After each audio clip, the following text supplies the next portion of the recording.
Good morning, everyone present here today to our faculty development program. Mr. Infer Anderson, Executive Director of United Nations Environment Program, has said the global coronavirus COVID-19 pandemic has caused an unimaginable devastation and hardship that has brought our way of life to an almost halt. The outlook will have profounded, lasting economic and social consequences in every corner of the globe. The 2020 pandemic has exposed the population of the world to poverty, unemployment, and hunger, as well as severe health issues. Totally, we can say it has put us, everyone, to a socio-economic pessimism. Therefore, it is very important for future-proofing sustainable development for global population with a positive goals. With this intention, IQAC of MES Institute of Management is hosting 2 days national level faculty development program, quality sustenance for higher education and economy for nation building. Today, we are in the second day of faculty development program, and today's topic is COVID-19 capitalism and sustainable development, the challenges of survival and revival. Before beginning today's faculty development program, let us invoke the blessings of God. So I invite Srimati Sushmita V, Assistant Professor, MES Institute of Management, for invocation. Sushmita, over to you.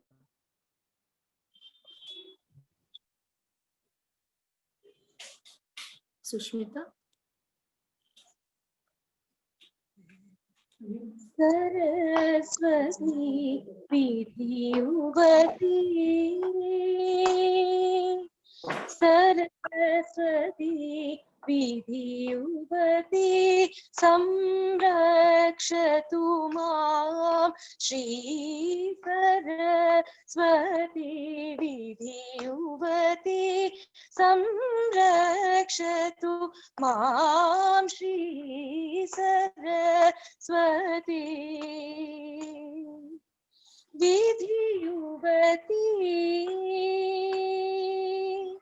Murali Veena Gana Vinodini Samvedini Murali Veena Gana Vinodini Samvedini Charu Chandra Hasini Sarasiruha Lochani Charu Chandra Hasini Sarasiruha Lochani Murari Guru Guha Modini Shabdat Swarupini Hamsini Brahmani Arakavarna Rupini Murari Guru Guha Modini Shabdat Swarupini Hamsini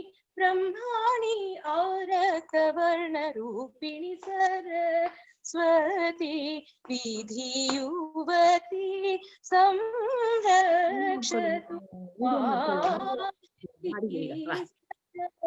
Saraswati Vidhiyuvati. Thank you.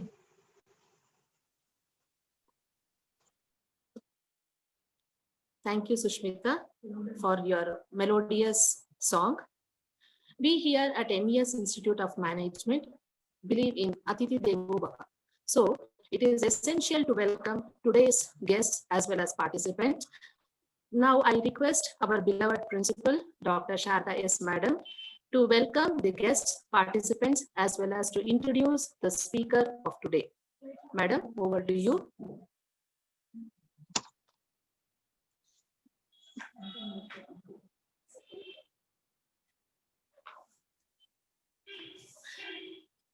Thank you, Nalini. My voice is audible? Yes, ma'am, loud and clear. Okay, thank you, Vamshi. A very warm welcome to one and all present here. MESIOM has organized today's webinar on the theme of quality sustenance in higher education and economy for nation building. Yesterday, we conducted the session on autonomy, accountability, and governance, which are the constant value creation for higher education by Dr. Iresi, former Dean, Faculty of Commerce and Management, Bangalore University. Now we have come to the second day's session. As Nalini said, the novel coronavirus COVID-19 rapidly spreads across the world. Health services in many nations are increasingly overwhelmed, while the global economy is falling into an unprecedented recession. The International Monetary Fund has cut India's growth forecast for 2021 to 1.9%, down from its earlier estimate of 5.8% in January this year.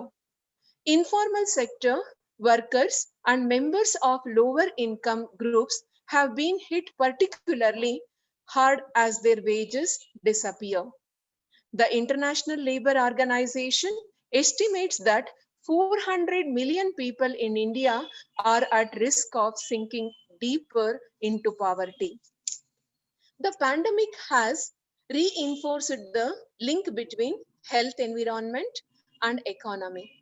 There is evidence that air pollution has contributed to increased COVID-19 mortality rates, while deforestation has increased our exposure to pathogens carried by wildlife.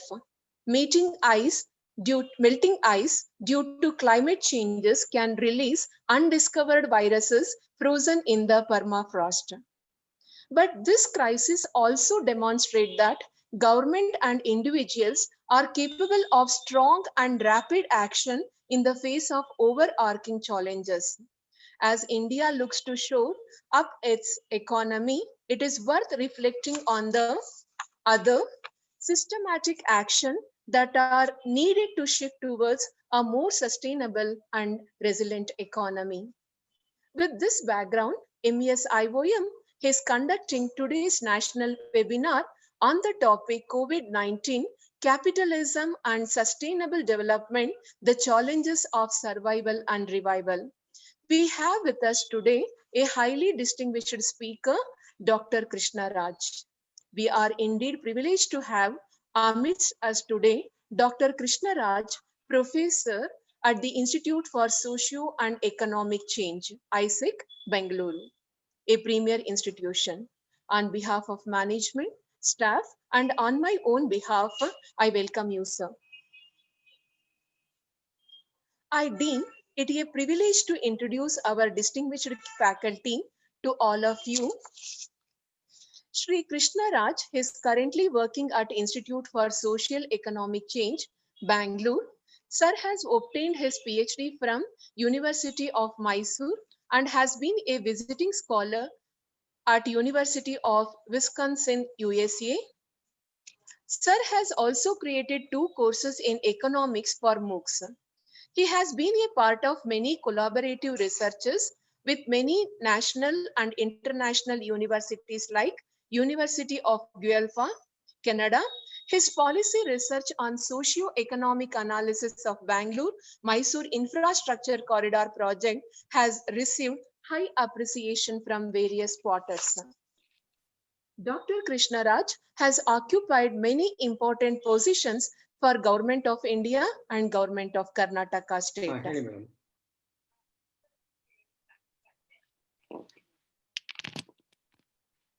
Shall I continue? Shall I continue? Yes, ma'am, please. Like expert committee members of Karnataka State Wetland Conservative Authority, member Karnataka State Pollution Control Board and Central Pollution Control Board. Sir has chaired many conferences and his work has been featured in national and international media. He has also authored 5 books, 25 articles, 10 reports, book reviews, and articles for newspapers. Sir has been panel expert in many Doordarshan, All India Radio, private TV news channels on contemporary economic and environmental issues. Sir has guided many PhD students at ISEC successfully. Dr. Krishna Raj is the recipient of many awards, to mention a few. He is the recipient of Sir Ratan Tata Trust Research Fellowship Award for Collaborative Research. Once again, it is my privilege and honor to welcome you, sir. I would like to extend my hearty welcome to Dr. K. Anupama Malagi, Professor, RV Institute of Management, who has accepted our invitation to render the presidential remarks at today's webinar. On behalf of the management, staff, and on my own behalf, welcome you, madam. I am indeed very happy to share with you that madam is on the board of the IQAC of our college and is constantly guiding us on improving the quality benchmark of MES IOM. Madam is also an IQAC coordinator of RV Institute of Management, and I am delighted to say that with her constant efforts, RV Institute of Management has been accredited by NAC with an A+ grade. Congratulations, madam. It is indeed my privilege to have a brief introductions of Dr. K. Anupama Malagi. She is the coordinator, IQAC, Center for International Collaborations, Committee for Academic Rigor, Department of HR. She has completed her PhD from Karnataka University, Dharawada. She has done her MBA in HR. She is a gold medalist. MA in Economics, third rank holder. MPhil in Economics from Bangalore University. Area of specialization and interest are HR, Economics, and Research. She has 24 years of teaching and administrative experience, awarded Indian Iconic Educationist Award from Indo-Socio Development Association, New Delhi. Awarded Emerging HRD Thinkers Award from ISTD, New Delhi. She has presented more than 25 papers in international, national conference, and also published articles in refereed journals and newspapers. She has organized and participated in national, state level seminars and conferences. She is more passionate about guiding students in their overall personality development. It is my privilege to welcome you once again, madam. I extend my warm welcome to Professor Siddhananda sir, who has been instrumental in introducing the resource person to this webinar. And dear participant, for your gracious presence.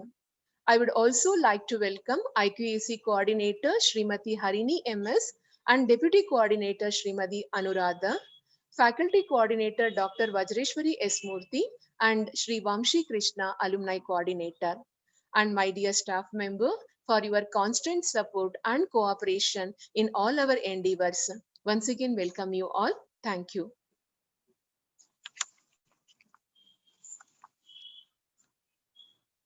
Over to Nalini. Thank you, madam. Today we have with us an eminent personality, Dr. Krishna Raj, Professor, Institute of Social and Economic Change, Bangalore, to address all of us on COVID-19 capitalism and sustainable development, the challenges of survival and revival. Sir, over to you. Thank you, madam. Can you hear my voice? Yes, sir. My voice is audible to Yes, all? sir. You're audible. And yes, sir. Yes, sir. Okay, madam. Excellent. I really thank MES management for inviting me to this two-day webinar on COVID environment and capitalism, the survival and revival. Professor Anupama Malagai, the chairman of this session, Professor Sharda, Principal, Department of Economics, Professor Vajreshwari, Department of Kannada, and all the colleagues in the MES College, all participants. I really thank every one of you for participating in this webinar, and hope it will create a lot of discussion and enthusiasm among all of us. I thank Professor Siddhananda for introducing MES College for the first time. And he is the person, I can say, his dynamism is there even after retirement. He is serving the students community and he is helping the institutes for their overall development. And his inspiration we should carry on for our day-to-day academic endeavors. So with this introductory remarks, I would like to share my PPT presentation. Just a minute, give me a minute for that. So it is saying the host disabled attendee screening sharing. Can you enable this sharing? Hello, can you hear me? Sir? Can you hear me, sir? Yes, yes. Yes, Please sir. enable Provided the you the screen access, sir. sharing. Enabled? Yes, sir. Okay, just a minute.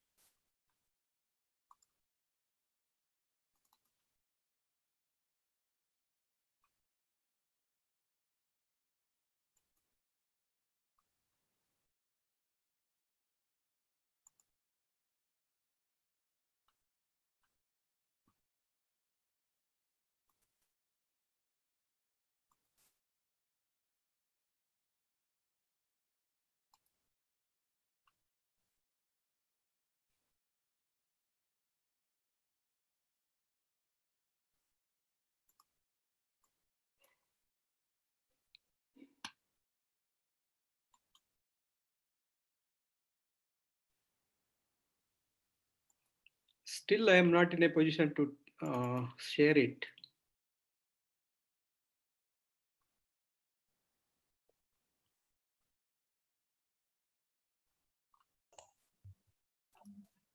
Sir, can you please check now once, please?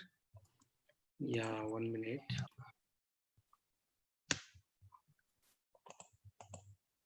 So this is not finding my file. It is going somewhere else. I don't know. I think maybe you need to share the complete screen rather than just one file, sir. Yes.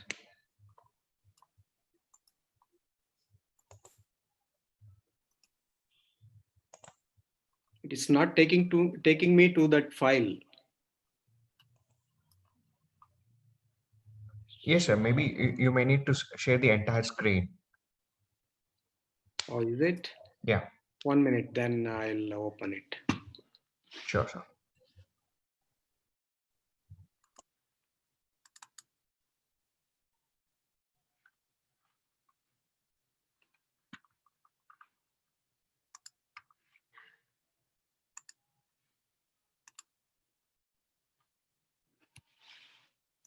Now I can open. Now it's fine? Yes, sir. We are able to view. Thank you. Thank you, sir. So the topic of my today's lecture is that COVID-19, capitalism and the environment, the challenges of survival and revival.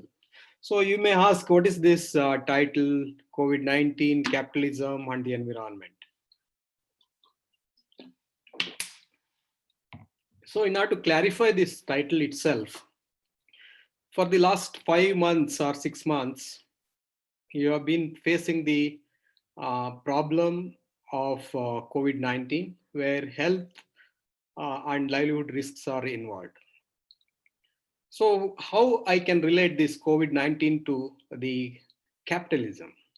So the economic policies we are following throughout the world is the capitalism, or in other words, liberalization, privatization, and globalization. That is called LPG. So therefore, I want to relate this COVID phenomenon with the economic policy of capitalism, and the environment, how it is related to how COVID-19 and capitalisms are related to environment. So you know that we are surviving and the economy is progressing based on the resources of the environment. So we call it natural resources, or in other words, we call it natural capital. So we have three important capitals. One is natural capital, another one is man-made capital, and third one is that human capital, we are all. So all these, especially the capitalism, is completely depend upon the environmental resources the environment supplies. So our health and well-being is also depending on the environment. So therefore, the challenges of survival and revival based on these environment and also the policies of economic policies. So when I'm talking about the challenges of survival, the survival is of two types. One is that the survival in terms of health, or survival itself, being a person living on the earth. And second important survival is that the survival by eking out the livelihood, that is the means of employment. So there are two types of survival I'm talking about. One is the life survival, another one is the employment or the livelihood survival. So when I'm talking about revival, the economy as a whole, I am talking about as a revival strategy of economic policies. So survival at the micro level policy, revival is at the macro level policy. So in this way, I have connected all these topics together to understand the impact of COVID on capitalism, and how capitalism has impacted on the environment, how environment has in turn impacted the capitalism policies, and also the emergence of health risks or health crisis today we are facing. So how we can survive and revive under this circumstance. So the line of my presentation is like this: COVID-19, biological holocaust of capitalism. What is capitalism? Pros and cons. How it has created income and environmental inequalities, or income inequality and environmental degradation. How economic development and COVID-19 causes, what are the causes and consequences? The post-COVID-19 and policy discourse towards economic development. Human approach or behavioral change towards environment and development. And finally, the need to shift the economic development from capitalism to the policies of sustainable development. So these are the line of presentations or contours of my presentation. So let us understand, I want to give a brief introduction about the issues surrounding us, especially the health, economic, and environmental risks we are facing today. The global GDP is about 84.93 trillion US dollar today. The world is economically rich and environmentally poor. Consequently, the human beings face unprecedented risks and uncertainties in the 21st century. When I am talking about risks and uncertainty, they have costs. They have cost. They are imposing cost on us. Say, for example, health cost, economic cost, livelihood costs. So these are the cost, health cost, economic cost, and environmental risks. So I made a moderate attempt to understand the sources of these potential risks and uncertainties to the world communities, and particularly to understand the some common agenda for our common future in the 21st century. So therefore,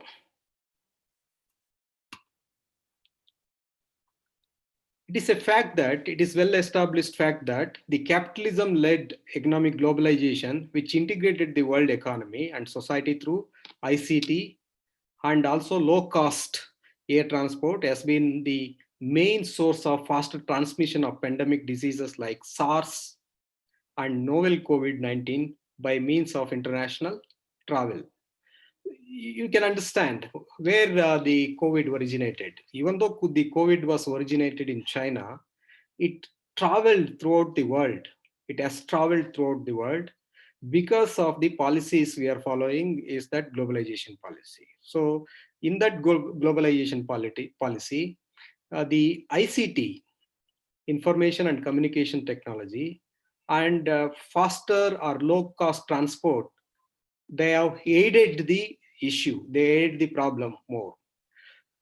So in this way, today we are living in the globalized world where wherever the problem takes place, whether it is terrorism, whether it is poverty, whether it is a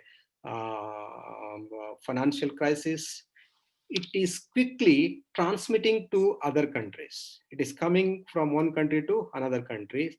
So it is growing like a pandemic. Even though we are discussing about the COVID pandemic, there are also other economic crises. In 2008, there was an American bubble, housing bubble that took place that affected the whole world. So likewise, so when we are living in the globalized world, so something bad happens in other countries will immediately pass on to other countries that causes the impact. The impacts are very high under the globalized world. So the virus would have been ended either in Wuhan Institute of Virology or Yuan wet meat market itself if the international travel is not involved. The pandemic is mainly attributed to capitalism-led environmental degradation. So the pandemic, if you look at the various scientists and doctors who have made extensive research on the origination of the COVID-19, they attributed to economic development, lopsided economic development in China and other countries, in India also. And that led to destruction of environmental resources. So environmental degradation or destruction has caused the emergence of these type of pandemics in the world. You know that climate change is the main cause for all these things. So when the economy grows, we produce more goods and services. When we are producing more goods and services, we're also producing externalities, negative externalities such as air pollution, water pollution, and all those things. So these are affecting the biodiversity, that is plant or flora, fauna, and also the human beings. So we are living in a world where all these creatures are integrated. We are depending on plants, we are depending on animals. So for example, in case of China, they eat meat, isn't it? So say for example, we eat fish. The fish, they live in the ocean, they consume a lot of pollutants. So that will affect our health. So in that way, the whole world is integrated. It is a web of integration. We are living in the web. So therefore, even though the virus emerged in the wet meat market in Yuan, China, it has been traveled to all over the world. So look at the spike of coronavirus cases in the world and in India. So these coronaviruses our total cases are increasing day by day. So it is the turn of India, which is witnessing the highest number of cases in last 1 month when compared to all over the world figures. The death rates are also very high. So now it is in the position of third, that is with total cases of 27 lakhs. So in the next 14 days, so it will surpass the Brazil and it will be in the second position in case of total cases of coronavirus. So this is how USA remains in the first position for the long period because the cases are very high, 56 lakhs.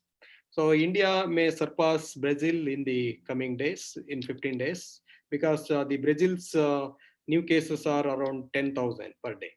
But in case of India, it is more than 50,000. So it may surpass Brazil in the coming days. So however, the death rates comparatively less, but nowadays it is increasing, 800 plus per day. So this will also surpass the Brazil's death rate in the coming days.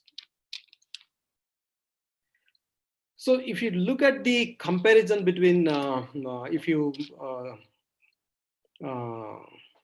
compare health risk with environmental risks, which risk is very high?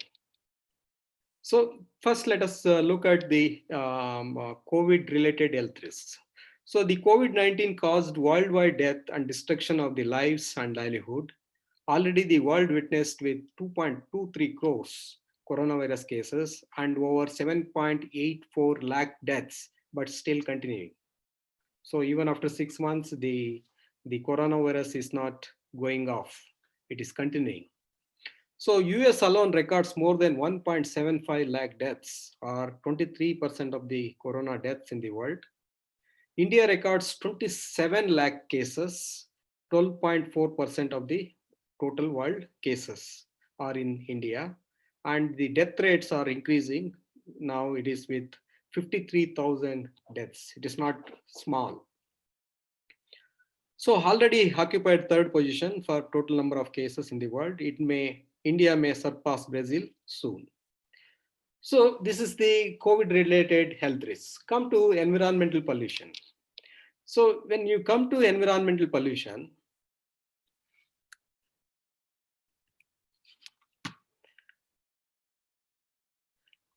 the WHO data on air pollution related deaths in the world, an estimated 4.2 million premature deaths globally are linked to ambient air pollution. If you take India, about 1.2 million deaths due to air pollution in Delhi alone. So worldwide ambient air pollution, I am taking only the air pollution related deaths, but there are several other types of pollution like water pollution, like land pollution. There are other types of pollutions. So I'm considering only the one type of pollution, that is air pollution. So worldwide ambient air pollution accounts 29% of all deaths and disease from lung cancer, 17% of all deaths and disease from acute respiratory infection, 24% of all deaths from stroke, 25% of all deaths and disease from ischemia heart disease, 43% of all deaths and disease from chronic obstructive pulmonary disease, pollutant like particulate matter, ozone, nitrogen dioxide, sulfur dioxide, and other pollutants, they are causing serious health risks as people are regularly exposed to these types of pollutants. So there are other pollutants other than air pollution, water, land pollutions are like slow poisons. They kill millions of people throughout the world. But we attach more importance to COVID. Why? Because the death is very instant in case of COVID-19.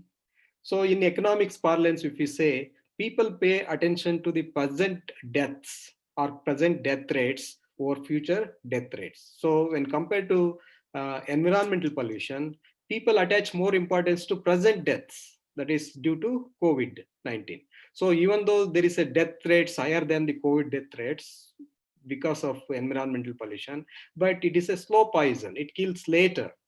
But in case of COVID, the death is within the short span of period, just like discounting. So people prefer the present income more than the future income, earning of income in future. So likewise, people pay attention to present cause of death rather than future causes of death.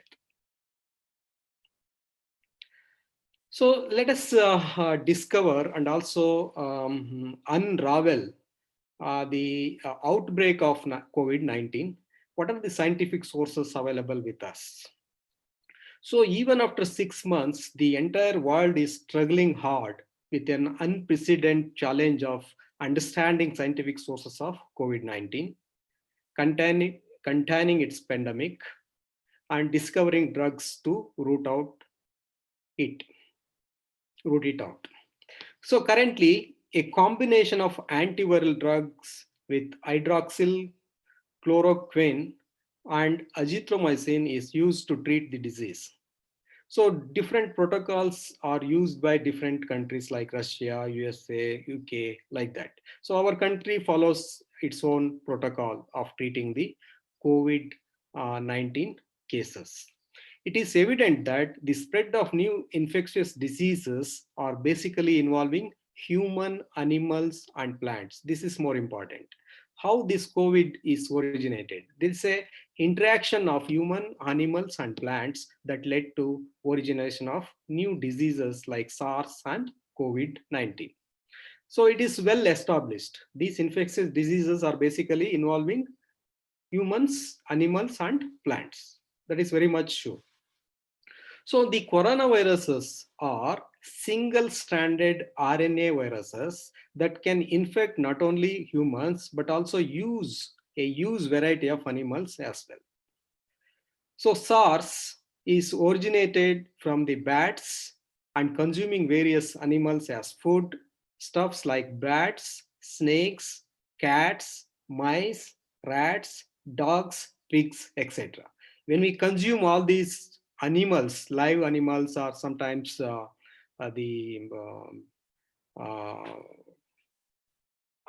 baked food stuff, so they cause diseases. So however, the change in the patterns of infectious diseases is mainly attributed to the changes in the behavioral pattern of the society. What are these behavioral patterns of the society? High production, high consumption, dependence on technology, and the microorganisms of the earth. So these patterns of the society, behavioral patterns of the society, when production, consumption, technology is changing, the microorganisms are also changing. Their behavior is also changing. That is, we call it adaptation to the new circumstances.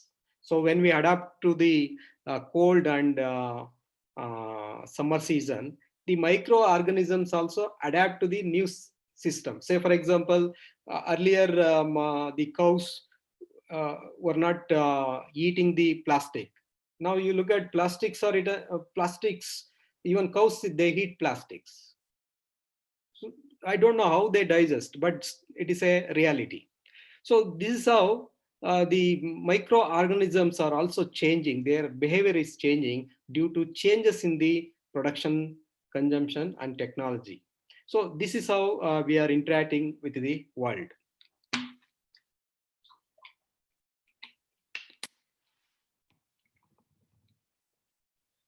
So the climate change led by capitalism has rapidly transformed the Earth environment in the 21st century and allowed the growth of foodborne diseases like coronavirus and advent of antimicrobial resistance. So the microorganisms have also developed some resistance. So even though we take a lot of drugs, good number of drugs, the coronavirus has its own resistance power. It is not allowing any drugs to act on it. So it is causing more deaths and destruction in the world because it has developed antimicrobial resistance. It has developed its own resistance when compared to the human body resistance. So there is a fight between the coronavirus and human body resistance. The coronaviruses are predominating at this stage because we don't have the anti-coronavirus drugs, or we call it the any drugs we don't have. So therefore, the humanity is facing destruction, both destruction in terms of health destruction and also livelihood destruction. So the very survival of human beings is challenged by COVID-19 pandemic. The very survival of human beings is challenged by COVID-19 pandemic. We don't know how long it will persist in the world, how long it will go on like this in this world. Already 6 months are over. It may go up to end of this year, December, and it may go behind that. So how people can survive under this environment, both for health and livelihood. So another important and interesting scientific source of coronavirus is that there was a report published or prepared by the government of UK. UK government has prepared one report way back in 2006. So this report is called as Foresight, Infectious Diseases, Preparing for the Future, a Vision of Future Detection, Identification, and Monitoring System. So this is prepared by Office of Science and Innovation, Government of UK. So this report tries to assess how the microorganisms, they transform our capabilities in managing the future threat. Diseases in humans, animals, and plants are considered equally. So when come to the issue of coronavirus origination in China, look at the China's economic growth path. So environmental, health, and economy are affected by the China's growth rate, economic growth rate.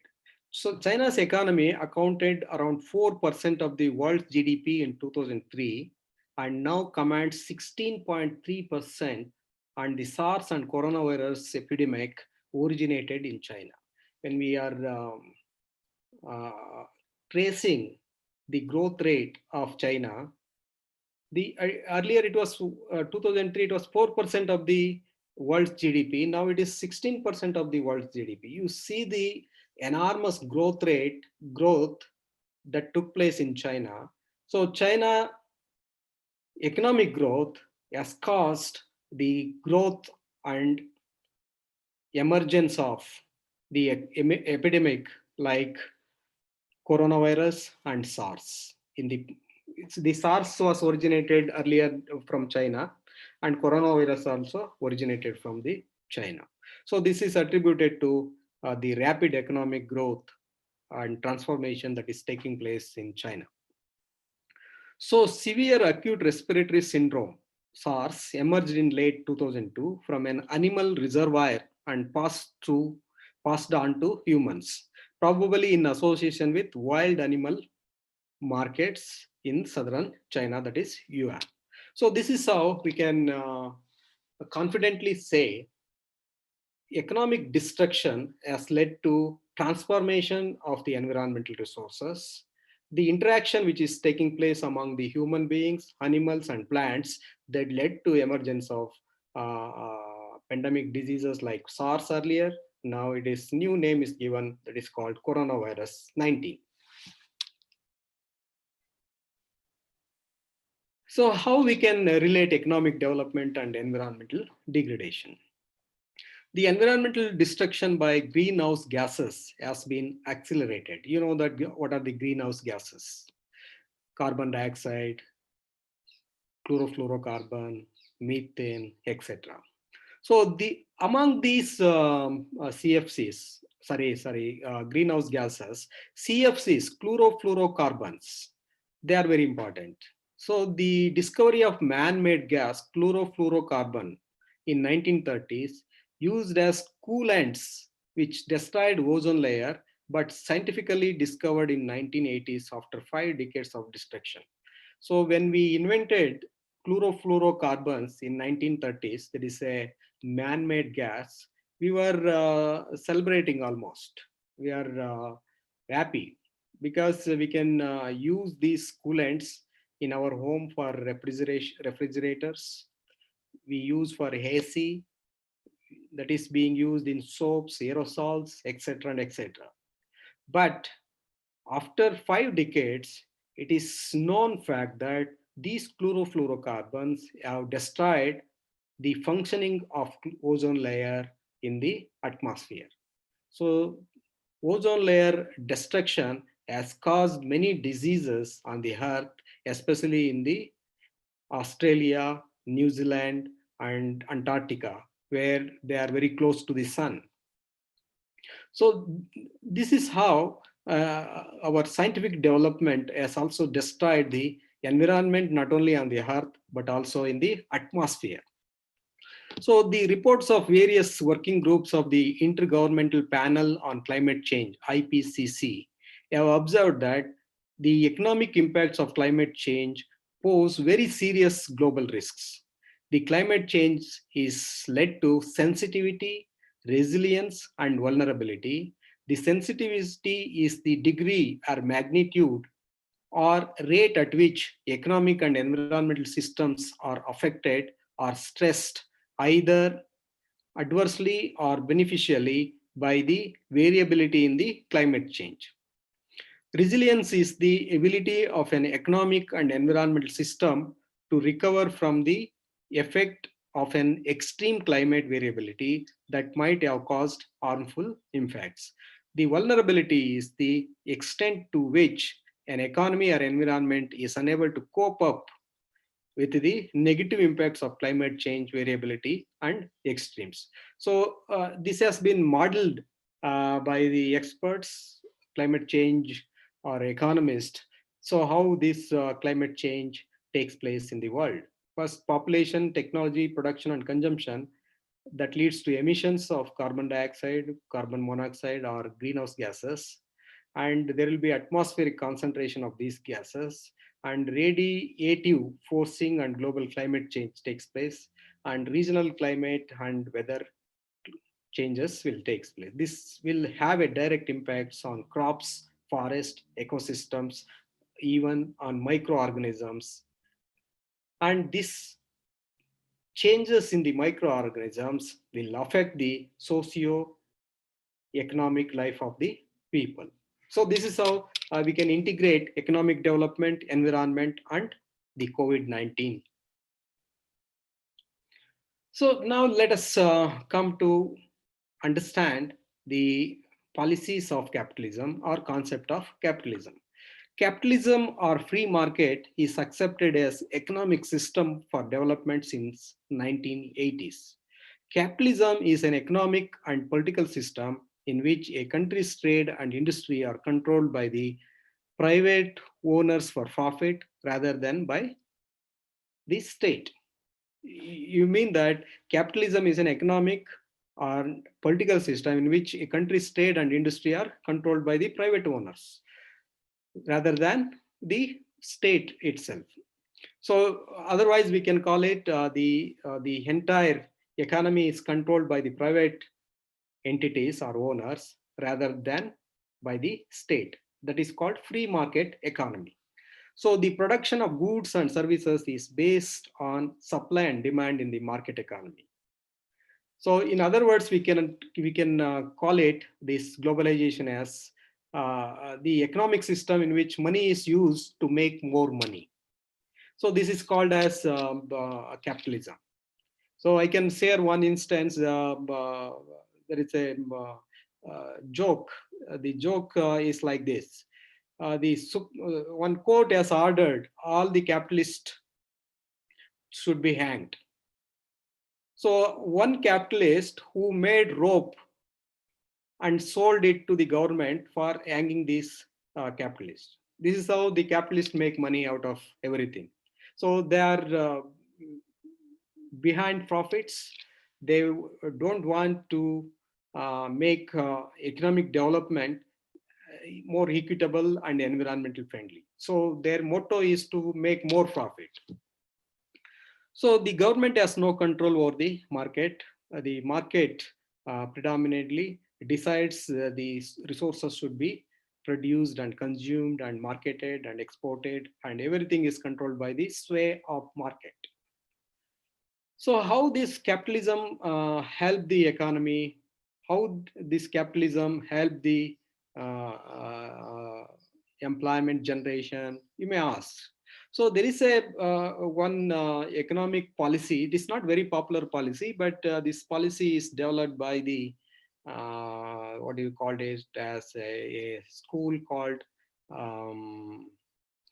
Canadian, not Canadian. This is Walmart's, and also IMF, IBRD, and also Chicago School. Yes, Chicago School. They developed this idea of trickle down effect. How this help the economy? This is how, if you say this is there is a figure I have given, a chart or a figure, where you can see the rich gain more wealth under the capitalism. That will investment creates jobs, higher spending increases demand, and low skilled workers gain higher pay and increase tax revenues. And in this way, there are multiple impacts that will be created by the policies of capitalism. This is how capitalism helps the society at large or economy at large for overall economic development. So what are the merits and demerits of capitalism, pros and cons of capitalism? Look at the merits. Firms are efficient. These are the some of the uh, what we call it as a judgment made by the capitalist. What are the merits of their firms or industries? Under this capitalism, firms will become efficient. Free market encourages innovation. Consumers are supreme to choose their products. They produce a quality products, no inferior products. More equal society through trickle down economics. There will be poverty reduction, no monopoly in the market. These are the capitalists to proclaim themselves. These are the merits of capitalism. So what are the demerits identified by the many economists? Even though they say there is no monopoly, but most of the companies, they have the nature of monopoly. If you look at the merger and acquisition, so Reliance now is almost purchasing every small companies, isn't it? Say for example, Geo, which is purchasing BSNL. So earlier it used to give a free network or internet. Now it is charging. Is it not going to be a monopoly in the network, internet network? It is going to be a company of monopoly, and it is like that. So what are the other challenges or demerits of capitalism? Economic cycles, boom and bust, that are very common nowadays. So boom and bust are taking place now and then. In 2008, later in 2012 in European countries. Likewise, it is going on. So this has caused a enormous economic inequality, that is wealth inequality throughout the world, the capitalism. So this has led to growing unemployment. Unemployment is growing at a higher rate in India and other countries, even in America. This is the problem. Therefore, the Trump wants to give employment to their own homeland people, not to the employment seekers from China and India. So the other biggest problem under the capitalism is that environmental degradation. So this is how, when we compare the merits with demerits, the demerits are more than the merits under the era of capitalism.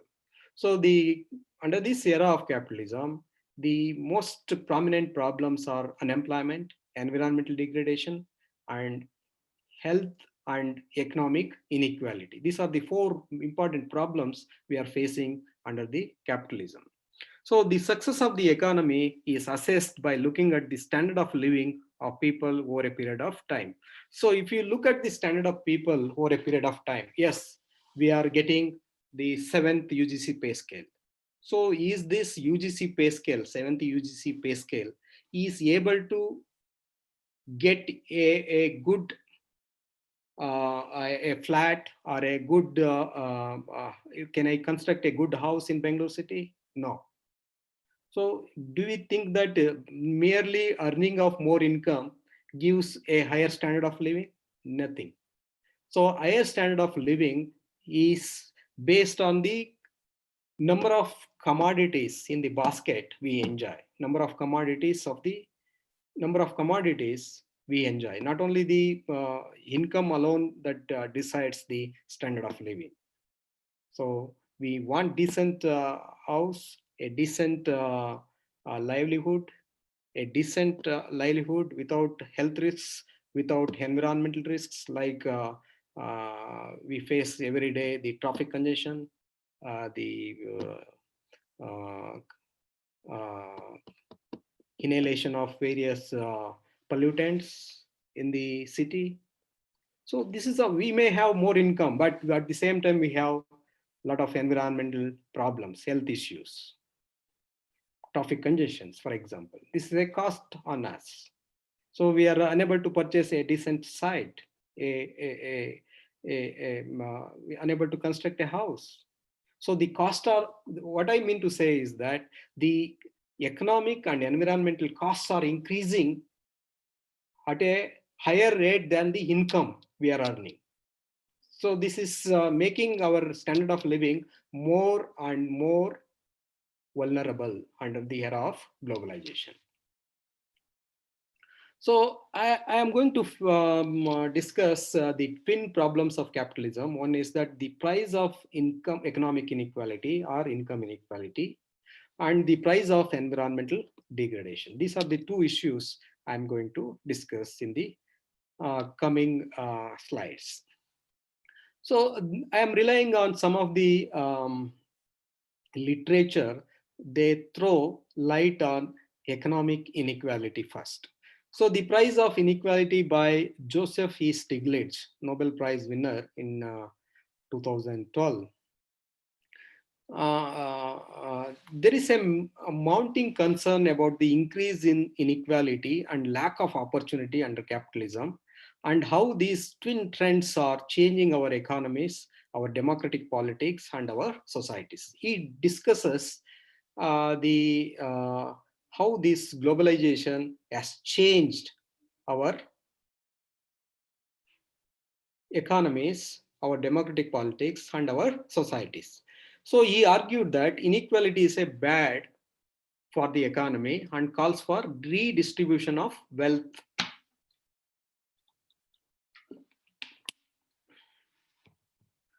So the Economist highlighted the extent of the increase in inequality and the reduction in opportunity.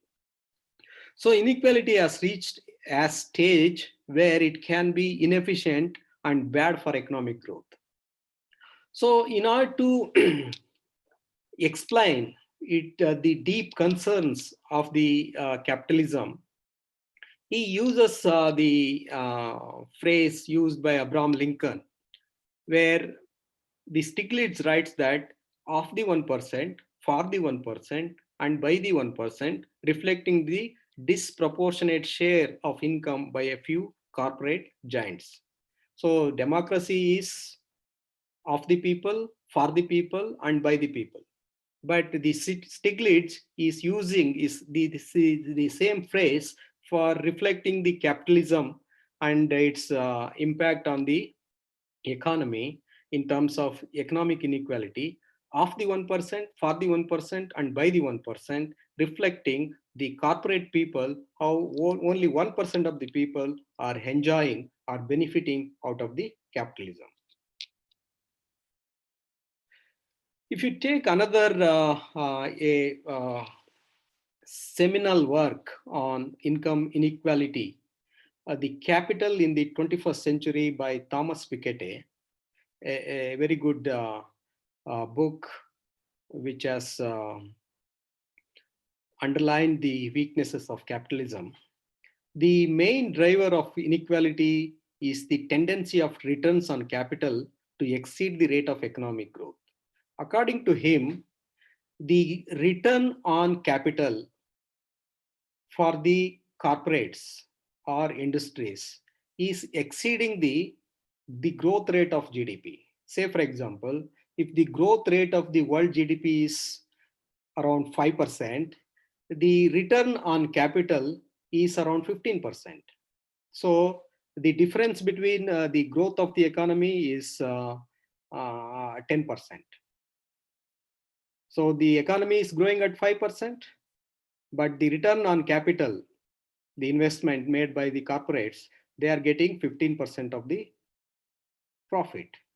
So this is how the profits earned by the capitalist are making the world unequal in income distribution. So this figure or graph shows that the return on capital, value of private capital percentage national income, for percentage of national income. So these are the years.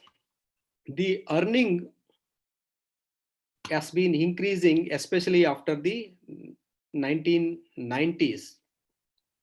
So the world has brought the policies of the capitalism. The earning is increasing. So this is how causing inequality in the economic and income inequality in the world. So the another book by another Nobel laureates, Paul Samuelson. This is George Akerlof. Okay. According to George Akerlof, capitalism does not act as its own policeman. So it means that capitalism has failed to distribute the income among the people. So if you fail to watch over it and give it proper direction, it won't work. So therefore, government should intervene in the market and give some proper direction to capitalism. Otherwise, it may not work efficiently. Markets may not work efficiently. So say, for example, like shocks we have today, economic shocks like pandemic and lockdown shocks. When shocks occur to confidence of the people, more bold measures need to be taken. Government should take more bold measures under the era of shocks or depression. Among them, he suggested that financial regulation is very important, bankruptcy law, and equity. So if you look at the financial conditions of the people and also the banks, for example, NPA is increasing. Why NPA is increasing? 60% of the NPA is caused by the corporates, the big industrialists. They borrowed loan from the public sector banks, commercial banks, and 60% of the loan borrowed by the capitalist is causing NPA. Therefore, financial regulation is very important. So in India, many big industrialists like Nirav Modi and even our own friend from Bangalore, he is now settled in UK. So they have taken huge amount of loan from the various commercial banks, but they are not repaying it. They are called as willful defaulters. They have the capacity to repay, but they are not repaying it. So therefore, we need to improve bankruptcy law and we need to bring equity. Otherwise, people confidence will be lost. People will lose the confidence on the capitalism or the economy or the government unless the capitalism is controlled by the government. So even Paul Samuelson believed unregulated markets have drawbacks, and he stated markets do not stabilize themselves. So therefore, government should act. So what are the major outcomes of the capitalism? So the major outcomes of the capitalism is that inequality in wealth, privatizing the profits, and universalizing the losses. Just now I said when the corporates earn their profit, it is privatized, and when they lose their profit, the government is recapitalizing, that is universalizing the losses. So losses are shared by everyone, not the profits. That's why inequality is taking place. So when we face the problem, we go to government. If we are earning a lot of money, we don't go to government. This is the problem of the capitalist. So inequality in health outcomes, more diseases and deaths, but who are compensating? So every day we face traffic congestion, we face air pollution, we face other types of pollution, we get more diseases and more deaths, but no one cares for that. So the capitalists are interested only in making profits rather than caring for environment and health. So this led to inequality in opportunities. Why inequality in opportunities? When the private sector is interested in profit making, they want to reduce the cost of production at any means, by hook or crook, we call it. So the one way they discovered to reduce the cost of production is through promotion of artificial intelligence, robots.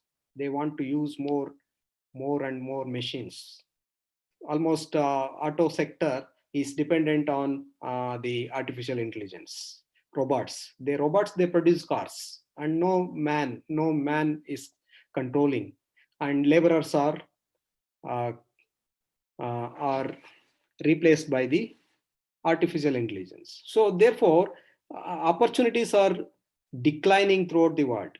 Inequality in opportunities. So this is the world in which we are living. Inequality in health, wealth, and opportunities. So no more employment opportunities. So in order to support my argument, I have used some of the indicators. Take, for example, human development indicators in India. So among the 188 countries, India stands at 131 or 131st country. So you know that Human Development Index, even Professor Siddhananda teaches about Human Development Index. So Human Development Index consisting of health, education, water supply, sanitation, and even earning of income per day. So where is the position of India out of the total, or of the 188 countries of the world? It is in 131 rank. It is very, very low rank. So what is the positive impact of capitalism on standard of living in India? Nothing, zero. So as capitalism has improved our standard of health, standard of well-being? No. Look at the global hunger index.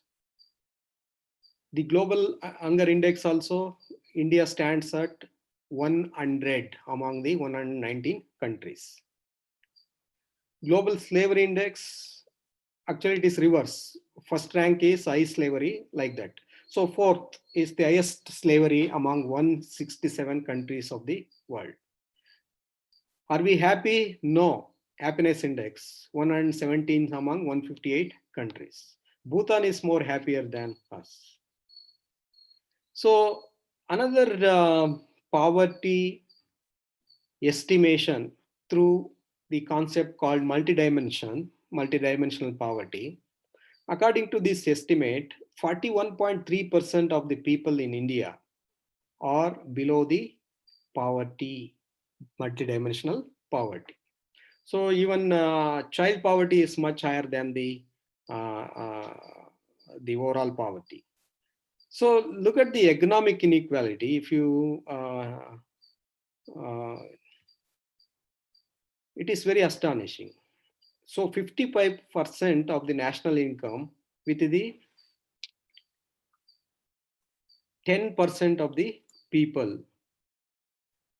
So if the 55% of the national income is with the 10% of the people, in remaining 45% of the national income is with the 90% of the people. So this is causing the economic inequality. This globalization, liberalization, and privatization under capitalism, causing a huge divide of income, a huge divide of people in terms of health, economic opportunities, in terms of sharing of national wealth. So in this way, the capitalism on economy, how it has impacted. If you come to the environment, so environmental resources are being looted by the capitalist. Say, for example, Ballari, the mining that took place in Ballari, even though the license is for 5 acres or 10 acres, the mining took place around 25 acres. So is it not a open loot? I don't know the exact number of acres, but this is true that the exceeding the license of uh, uh, the coal mining, they extracted more coal or more minerals there. So this is how, this is the one case. This is the case of all the mines throughout the world. So air pollution and climate change.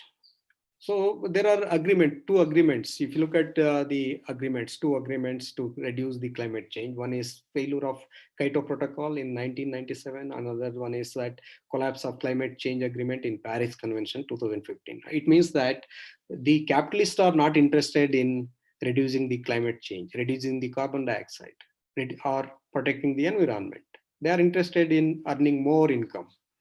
So air pollution, and the WHO estimates that 90% of humanity breathes polluted air. CO2 emission increased by almost 50% since 1990 and threatens the survival of millions of people, causing frequent and extreme droughts and floods, rising of externalities, land, water, air, water again, climate change, loss of forest biodiversity. So this is how the destruction is taking place in every spheres of the environment, every part of the environment, every segment of the earth. Deforestation, about 7.3 million hectares, 18 million acres of forest are destroyed each year. Tropical forest used to cover about 15% of the planet's land area. They are now down to 6 to 7%. So degradation of natural resources around the world, the lack of water resources affect more than 40% of the world population, animals and plant survival. So as a result, health risks increased, the morbidity and mortality rates due to pollution. So we have adapted the policy of capitalism, but the capitalism is no more interested to protect the environment. As a result, we are facing both environmental risks and health risks.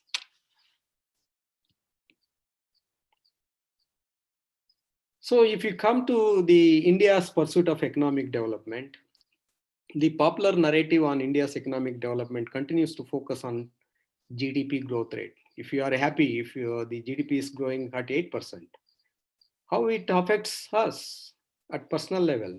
Is GDP equitably distributed? No. So its consequences on long-term economic development scantily discussed on contemporary literature. This gap in literature calls for wider debate on whether India's remarkable achievement in economic growth is reflected in its environmental outcomes and equitable growth. Whether India's pursuit of economic growth is found on principles of sustainable development and inclusive growth? No. So India, if you look at the India's growth path before and after liberalization, if one traces carefully the growth path of Indian economy into two different time periods, before and after economic globalization, growth before 1991 was comparatively slow, but the economy was on the path of strong sustainability in relation to conserving natural capital, both renewable and non-renewable resources.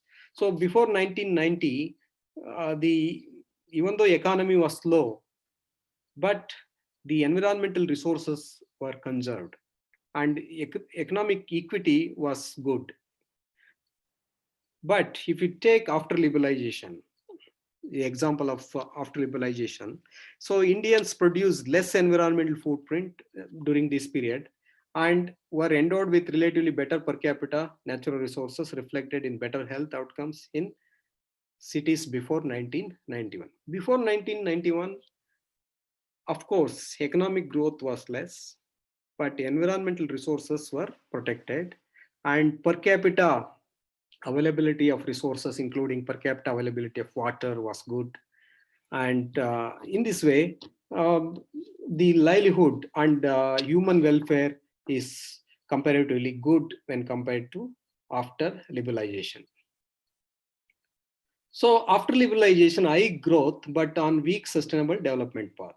In contrast, after liberalization, the economy moved on to high growth rate, but is on the path of weak sustainability with serious environmental degradation and negative externalities reflected in the increasing health costs due to rising air pollution in major cities of the country. This is evident with loss of biodiversity, degradation of virgin forest, increasing impact of climate change, pollution of land, water and air, and dominance of invasive species. So after liberalization, we are facing a serious crisis in environment. Even I have given example of Delhi, 1.2 million deaths per year due to air pollution. So this is the how this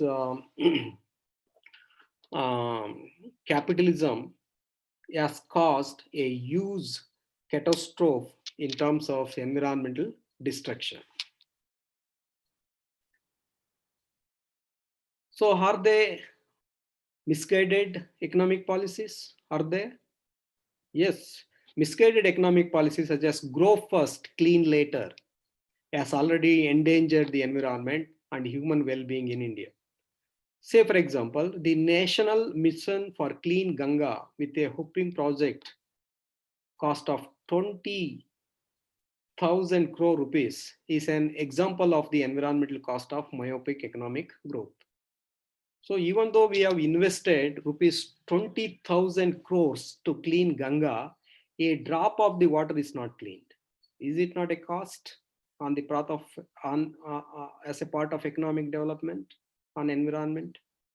So the National Green Tribunal, where I am the member, has declared the mission a failure, saying not a single drop of water of the Ganga has been cleaned. So even though rupees 20,000 crore is invested to clean Ganga, we are unable to clean it. It means that the policy of economic policy, grow first, clean later, has failed. We can't clean the environment. Once it is destroyed, destroyed. Once we destroy the virgin forest, we cannot create it. If we destroy the Western Ghats, we cannot create it. When we destroy the Western Ghats, we are also destroying the water sources of many rivers, Kaveri and other Tungabhadra and other rivers. So this neoliberal policy of capitalism, the environmental degradation is the byproduct of unsustainable trends in consumption and production patterns of neoliberal policy, which basically relies on weak view of sustainability that assumes that natural capital and man-made capital are essentially substitute and there are no fundamental differences between the difference between them for generating well-being. It assumes that the only necessary condition is that the total value of aggregate stock of capital should be at least maintained, if not increased, for the sake of future generation. This view suggests that natural resources can be substituted or interchanged with manufactured goods and services. So there is a popular view among the neoliberal capitalists. They say that, so we can make use of natural capital to create more man-made and human capitals, appreciate the man-made and human capital. But natural capital is not a perfect substitute for man-made capital and human capital. Natural capital has its own functions and attributes and services. We cannot exchange it for man-made capital. Man-made capital are including airports, railways, and ports, roads, electricity, education, etc. and etc. We cannot replace the natural capital with these man-made capital and human capital. So wealth is unable to counterbalance environmental degradation. For example, utilization of forests, fossil fuels, iron ore, coal, etc. produces environmental pollution, but this is not seen as problem as long as the stock of machinery, roads, and ports are built in compensation. The wealth generated by exploiting natural resources is assumed to counterbalance environmental degradation. So therefore, what we can say is that wealth generated by exploiting natural resources cannot counterbalance the environmental degradation. So their argument or their thinking or their opinion is completely wrong, as it has created environmental degradation in the world. So the weak sustainable development view relies on two assumptions. The first is that the economist John Maynard Keynes asserted that in the long run we are dead, therefore economic development should be realized in our lifetime, when we are living.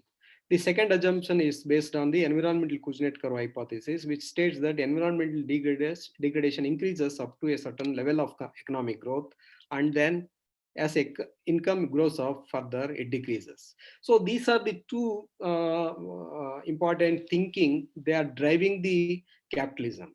So in the long run, we are dead. Therefore, the economic development should be made within our time. And second thing is that as the income grows, after a certain point, the environmental degradation comes down or declines. Just like America, say for example, as income grows, people give more preference to environmental conservation, like that. But the other argument is that there is a strong sustainable development argument that says that natural capital cannot be a perfect substitute for man-made capital and human capital. Say, for example, we cannot produce the water, we cannot produce the environment, we cannot produce the biodiversity. Once they extinct permanently.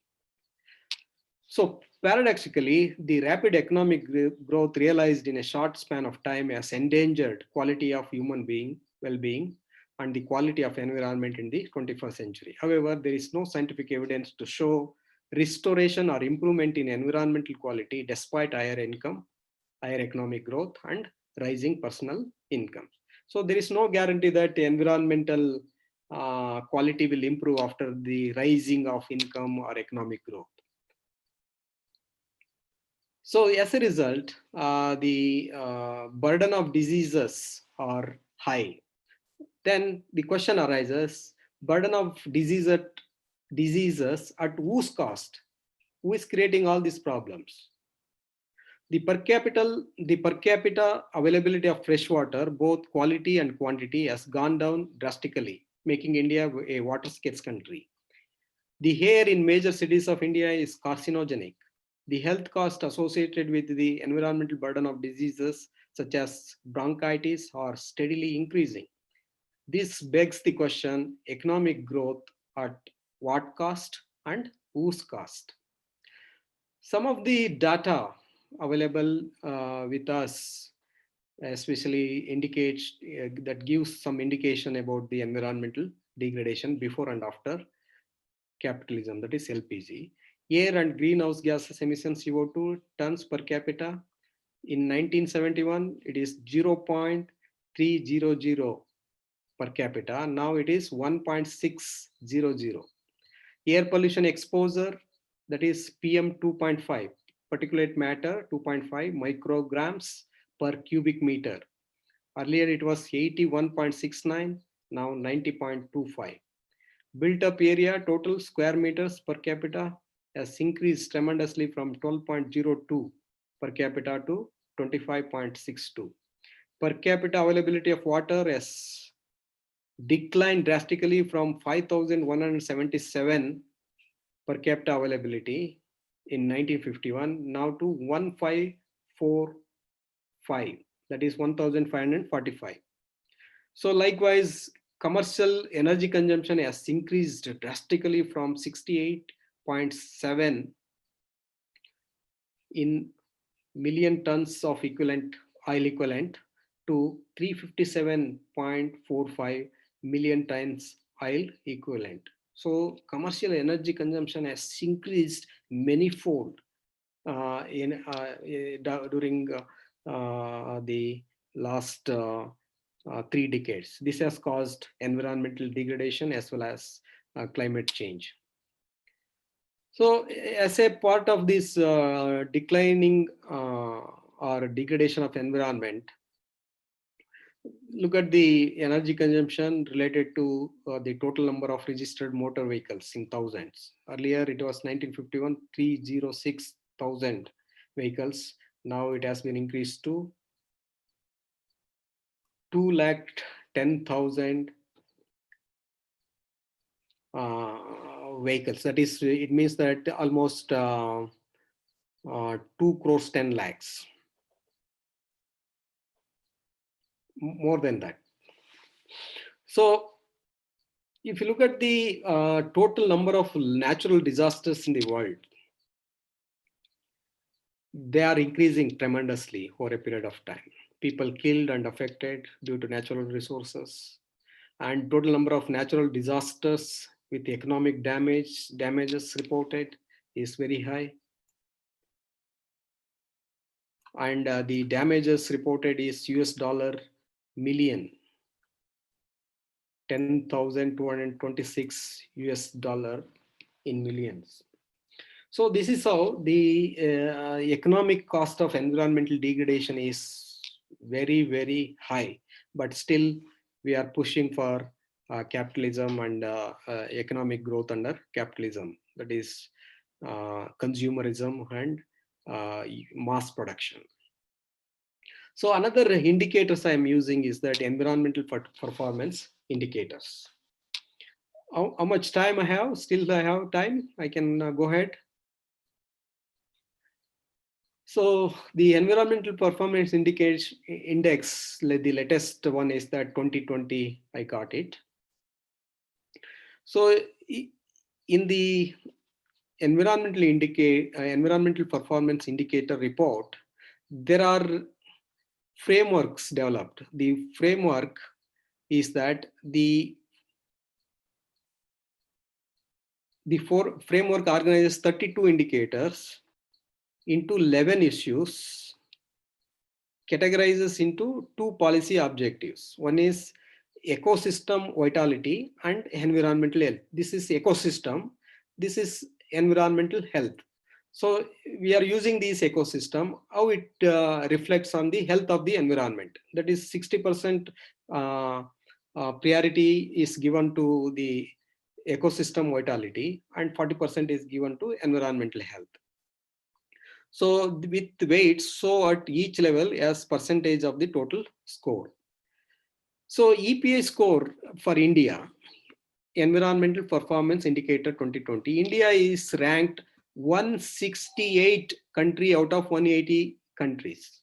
Where is our environmental standard? India scored 27.6 out of 100 total score. India failed in environmental performance indicators. In 2006, it was much higher, that is 47.7 out of 100. Now it has been reduced to 27.6. So earlier, out of 132 countries, India stood at 118. Now, out of 180 countries, India stands at 168th rank. What EPA indicates? India has low EPA score that indicates the need for sustainability of ecosystem with a high priority focus on critical issues such as air and water quality, biodiversity, and climate change. sacrifice environmental sustainability for economic security, or vice versa? Shall we sacrifice environmental sustainability for economic security, or we sacrifice economic security for environmental sustainability? We can't. So we need to strike a balance between economic security and environmental security. That is called sustainable development. We need to have a balance between both economic and environmental security. So environmental economists inform the policy makers on the cost of environmental risks and the benefits of reducing them. The cost of risk mitigation or remediation options and the distributional effects. Therefore, environmental economist asks to reduce the environmental risk at the earliest. So when we are reducing the risk, it means that we are reducing the cost.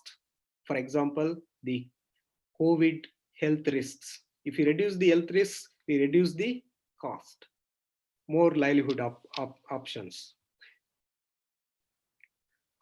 So I skip, these are some of the issues. Especially I have taken the example of artisans in villages where they were depending on natural resources for creating employment themselves. ನಿಮಗೆ ಗೊತ್ತಿರಬಹುದು ಕುಂಬಾರ, Kambara, goldsmiths. There are so many people who are dependent on natural resources, and they are creating employment opportunities for themselves and others through small scale industries. So after the emergence of capitalism, all the products produced by the village community are produced by the market itself. Say for example, a pot earlier was produced by the pot maker, kumbara. Now the plastics are substituted, and now they are produced by the industry itself, firm itself. So in this way, they lost their jobs in the villages. As a result, they migrated to urban areas. They became unorganized workers. So the recent pandemic, they drive them back to the rural areas. But what they will do in the rural areas? So this has created both health and livelihood risks for these people. So what I mean to say at the end of this argument is that, therefore, the new market system should not be a just means of exchange of goods, but should act as a mechanism for sustaining and maintaining the entire society: agriculturists, artisans, traders, industrialists, consumers. So the capitalism should encourage everyone, should support the livelihood of everyone. It should not steal the livelihoods of many people. So therefore, we need to understand the environmental limits and non-sustainability of natural capital. There is an urgent need to recognize the environmental knowledge, environmental limits, and non-sustainability of natural capital. Already the Western Ghats are endangered due to wanton destruction of forest, losing key native flora and fauna, and the death of many perennial rivulets and rivers. Say for example, Rishabhavati river, which is flowing besides Isaac, which is converted as a drainage. So earlier it was a river, so which cannot be reversed. This now, even though we spend a huge amount, we cannot convert that Rishabhavati drainage into a river. So this is how we cannot reverse the environment. So it is time to make economic growth more sustainable by understanding how the environment functions. Sustainable development is a precondition for human well-being. Sustainability is a precondition for human well-being because there are many provisions of essential ecological services and process, such as the production of oxygen, water, climate, virgin forest, soil formation, biodiversity, etc., that underline its critical functioning. Further, the present generation has no right to impose high environmental cost on future generations by exploiting all the natural capital for our current well-being. The future generations have every right to live on the earth with adequate supply of nature's essential ecological services like water and oxygen, etc. So the positive impact of COVID, if you look at the what are the positive impacts of COVID, there are some positive impacts of COVID. What are these? So even though we spend a lot of money, we cannot bring back environment, but the COVID period has gave us some good lessons. Say, for example, almost all the countries of the world have adopted the lockdown to prevent the spread of coronavirus. Consequently, a drastic healing of environment or nature is observed, and COVID-19 has made us to think how nature is very important for our day-to-day living. For the first time, no incidents of forest fires in Nagarole National Park, Bandipura National Park, or any other national parks. This summer was cool. Wildlife finds freedom for the first time and they roamed freely without affecting the human habitat as tourism industry is shut down. Number of human-animal conflicts or deaths have come down. Flock of flamingos in Mumbai, first time. The air quality has drastically been improved in mega cities as all types of travel has come to a grand halt, which reduced asthma cases and hospitalization rates. PM25 fell by 70% and the skies are very clear above India. The pollution and greenhouse gas emissions have fallen across continents after the halt of air travel. Industrial production, reduction in use of coal and fossil fuels. Transport alone contributes to 23% of global carbon emissions. So all have shut down during the lockdown period. So as a result, the environment has drastically improved. So river water quality has improved with non-functioning of industries and stoppage of effluent discharge. Dolphins are spotted in Ganga River after 30 years. Ganga is fit for drinking in Haridwar as per the Uttarakhand Pollution Control Board. Clean beaches and seas. So this is the image of China over China. This first image A, before coronavirus, the industrial pollution. After the coronavirus lockdown, the pollution in the atmosphere has been reduced drastically. We can see a clear atmosphere or clear skies. This is the images of European Space Agency. If you take the example of Europe, images of European Space Agency, this is France before lockdown and after lockdown. This is Spain before lockdown and after lockdown. The air pollution in the atmosphere has reduced drastically during the lockdown period. So nitrogen oxide and sulfur dioxide, SO2 levels dropped drastically over Europe. Look at the comparison of air quality in some of the biggest cities around the world before COVID-19 pandemic and during the lockdown. Delhi, earlier the smog was very high. Now it was very clear. In New York City, in France, Eiffel Tower, this is the Empire Tower in New York City and the World Trade Tower. They are very clean. Atmosphere is very clean. The visibility is also very high. So therefore, we need to bring a behavioral changes in the post-COVID towards environment. So we need to reduce the risks, health risks, economic risks, and environmental risks. And the COVID-19 has increased the health risks and job losses have threatened the sustenance of millions of people in India. And the lessons of COVID-19 are very expensive in terms of human deaths, loss of jobs, long-term impact on the economy. COVID-19 pandemic poses careful choice to the society and the economy. The Charles Darwin observes that it is not the strongest of the species that survives, not the most intelligent, but the one most responsive to change or who adapts to the situation will survive. So according to Charles Darwin, the strongest is not going to survive. Those who are surviving are those who adapt to the situation. Adapt to the situation, those will survive. Say, for example, in COVID period, we should have distance maintenance. We should wear masks, and we should develop immune system. So those who adapt under this situation will survive, not others. So mitigation and adaptation as behavioral changes in the post-COVID-19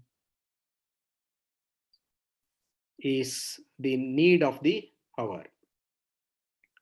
So economics offer useful framework for thinking about the policy. Behavioral economics is an alternative framework which prescribes strategies and rational use of policy.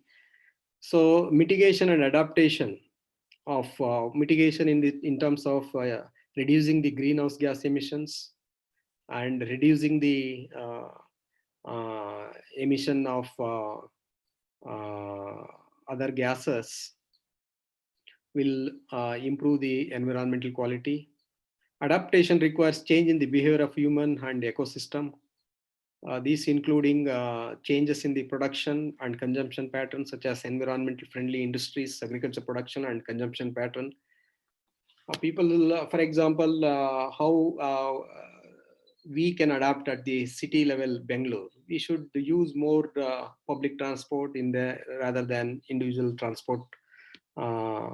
transportation. So likewise, at the production level, at the consumption level, the change in the behavior will also change in the environment. So earlier, when we go back to the history of India and especially the freedom struggle, after the independence in 1947, Gandhiji wants the village development. So he wants to have a development of all the villages. And after the death of Gandhiji, Nehru followed the policies of Western countries, especially he followed mixed economy. So on the other hand, the constitution written by Dr. B.R. Ambedkar gives a economic and social justice. So these two systems we adopted after the era of after the independence. One is Nehruvian mixed economy, and the constitution says we should have a equitable living. So, but in 1991, India has adopted the policy of globalization, privatization, and liberalization, LPG, liberalization, privatization, and globalization. And the market forces are led by IMF and IBRD. These market forces led by IMF and IBRD, they imposed this economic policy of capitalism. So as a result, we are facing the three problems. One is that economic or income inequality, health risks, and limited opportunities. So we can say in conclusion is that the costs have taken over the benefits of economic development and the environmental benefits of the earth. If costs are more than benefits, as per the cost benefit analysis, we certainly need to rethink about the economic development under capitalism. The alternative model of economic development is sustainable development. That is, the earth's resources are under short supply and we need to live with the limits of resources. Otherwise, it will cost our health, economy, and environment. So the COVID-19 exposed how the economic development under capitalism has destroyed the environment, and how COVID-19 is the direct result of environmental change caused by rapid economic development, and how environmental change has a huge cost in terms of health, economic, and environmental cost. So look at the health cost. COVID-19 and survival health indicators. Total population in 2016 in India is 132 crores. Gross national income per capita is $5,350, and life expectancy at birth is for 1,000 live births is 37.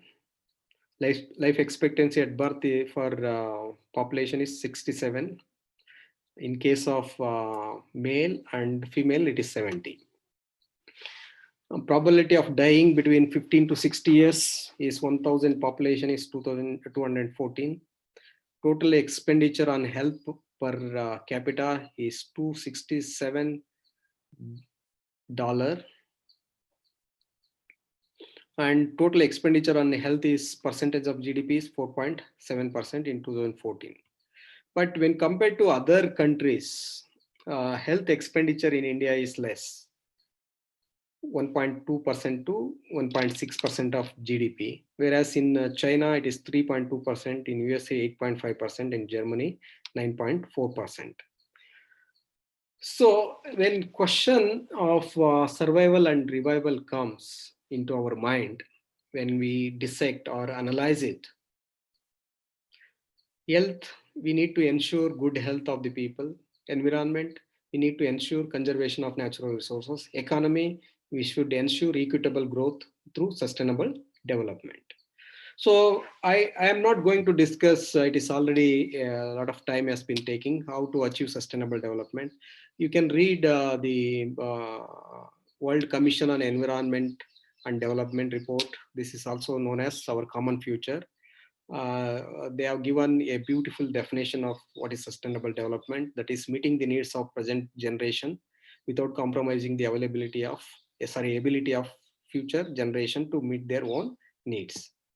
So we need to protect the resources for not only present generation, but also future generation. So this is how sustainable development can be achieved: economic objectives, growth, equity, efficiency; social objectives, local communities empowerment, participation, local social mobility, social cohesion, cultural identity, institutional development; environmental objective, ecosystem integrity, carrying capacity, biodiversity conservation, natural resource management.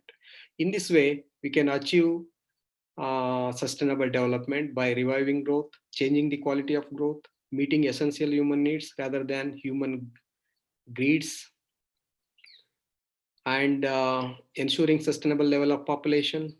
Population is very high in India and China. We need to ensure sustainable level of population, conserving and enhancing resource base, reduce the pollution level, and reorienting technology and managing risks. We need to develop a technology which can reduce the consumption of fossil fuels, and we have to merging environment and economics in decision making. Sometimes economic decisions are predominant over environmental decisions. For example, a recent environment impact assessment draft. So this is highly helping the private entities or the capitalists, not the environment. So in a nutshell, sustainable development requires a political system that secures effective citizen participation in decision making, an economic system that is able to generate surpluses and technical knowledge on self-reliant and sustained basis, a social system that provides for solutions for the tensions arising from disharmonious development, a production system that respects the obligation to preserve the ecological base for development, a technological system that can search continuously for new solutions, an international system that fosters sustainable pattern of trade and finance, and an administrative system that is flexible and has the capacity for self-corrections. So in this way, we can achieve sustainable development in an integrated way. The concluding thought is that the Mother Nature is kind enough to fulfill all our genuine needs and not able to fulfill our greed. Mahatma Gandhi. So we need to understand that there is enough in the world for everyone's need, but not for everyone's greed. Therefore, humanity must learn to live within the limitations of the physical environment.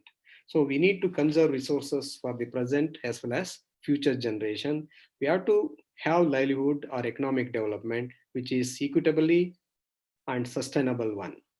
And in this way, we can achieve sustainable development in India given the resource limitation, higher population rate, and also unequitable distribution of wealth. And we are facing poverty, unemployment, and other socio-economic issues. And thank you, one and all, for your patient hearing for more than, I think, almost 2 hours. I'm very sorry for that. You can unmute and talk.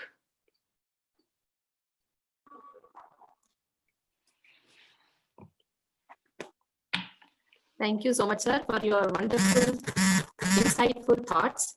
And the concept was well explained. I hope everybody has enjoyed hearing to you. It was excellent. If anybody has got any queries, you can type it in the chat box if you want to ask any questions.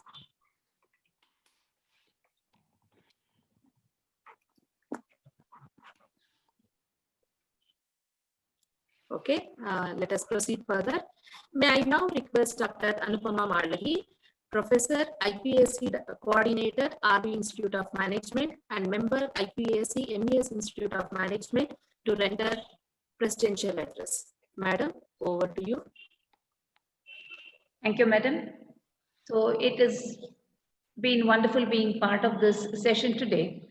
So most respected Dr. Krishnaraj, Professor, ISEC, Bangalore, and very highly acclaimed, highly knowledgeable Professor Siddhananda sir is also here. My greetings to you, sir, and Dr. Sharda ma'am, and the IQAC coordinator, Harini ma'am. It's been wonderful being part of this series of FDPs, and Dr. Krishnaraj has given a very exhaustive overview about how exactly capitalism is coming out with, and you have given us a beautiful glimpse of how capitalism helps, what are the pros and cons of capitalism, and how it is related to environment. So with my limited knowledge about this, when we have almost learned resource persons here, I would like to come out with a few of my thoughts, sir. Yes, So, yes, sir. So this is regarding, see, we have all seen so much of changes and so much of, a complete overall change in the situation itself because of this COVID-19.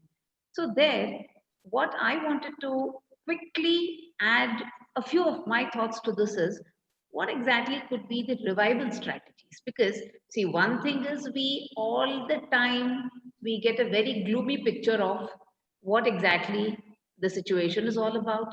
And we get to see a completely negative, it's like a hopeless situation. yes. Because looking at how things are going now. So there, I thought I could add a few of my thoughts on this. So very quickly, I would want to make a few of my thoughts. So here in this, first and foremost, I always go with this saying which says, any deep crisis is an opportunity to make your life extraordinary in some way. Sure. So that is what Martha Becker has told. When we are looking at, or when we are faced with any crisis, so how exactly we are able to turn it into an opportunity and see the positive aspect of it is what I wanted to convey here. So here, we could go with a three-pronged approach. So this three-pronged approach, what I would want to discuss here or put across is, one is, as Sir rightly mentioned, sustainability should be the prime focus. So here I would say sustainable infrastructure should be the key point. So when you're talking about sustainable infrastructure, it could be physical infrastructure, and present day, like how we are connected on a virtual platform, digital infrastructure also plays an important role. Because if we go back to Keynesian theory, that is what Keynes has also told, where how economy has to bounce back is by way of improving the effective demand. So effective demand is employment generation, how we come out with effective demand. So this is where I feel we have to go ahead with encouraging or focusing on coming out with sustainable infrastructure. So sustainable infrastructure, of course, is looking at renewable energy sources. So that is number one. The second point, what we have to do is building resilience. So how, as you were talking about Charles Darwin's theory, it is the most adaptable and the most quick to make the change is something which survives. So here we are talking about resilience. So here, how do we bring in this kind of a resilience in the economy, which has kind of lost all hopes? So now if we look at today's CMIE report in the newspaper says almost 1.8 crore people have lost their jobs.